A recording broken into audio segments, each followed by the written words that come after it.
கடவுள் இல்லைன்னு சொன்ன கௌதம புத்தரை இன்னைக்கு கடவுளா வழிபடுறாங்க. அதே மாதிரி ஜாதி ஒழியணும்னு போராடின அம்பேத்கரை இன்னைக்கு ஜாதி தலைவரா மாத்திட்டாங்க. காந்தி, நேரு, நேதாஜி மாதிரி தலைவர்களின் பெயரை பிள்ளைக்கு சூட்டுறாங்க, அவங்க போட்டோவை வீட்டில் தொங்க விடுறாங்க. ஆனா அம்பேத்கர் பத்தி பேசினா அல்லது அவரோட படம் வச்சிருக்கிறவங்கள அறிவுஜீவின்னு பார்க்காம பட்டியலினம்னு முத்திரை குத்துறாங்க.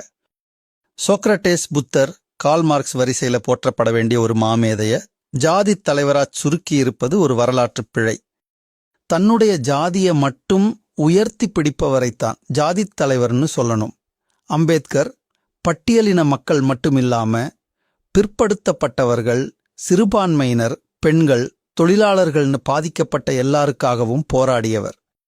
ஒட்டுமொத்த மனிதகுலமும் மேன்மையடைய வழிகாட்டியவர். ஜாதி பற்றி முழுமையா ஆய்வு செய்து அதை அழிப்பதற்கும் வழிகாட்டியிருக்கிறார்.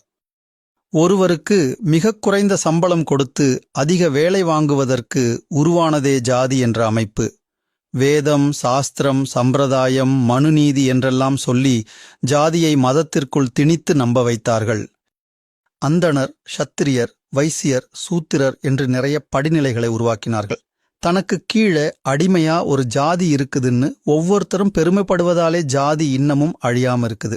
ஜாதி மறுப்பு திருமணம், இடஒதுக்கீடு, மதம் மாற்றம் போன்றவைகளால் ஜாதியை அழித்துவிட முடியும் என்று வழிகாட்டியிருக்கிறார் அம்பேத்கர். இந்தியாவிற்கு சமத்துவம், சகோதரத்துவம், சமூக நீதி கற்றுக் கொடுத்த அம்பேத்கரின் கொள்கைகளை பரப்புவோம்.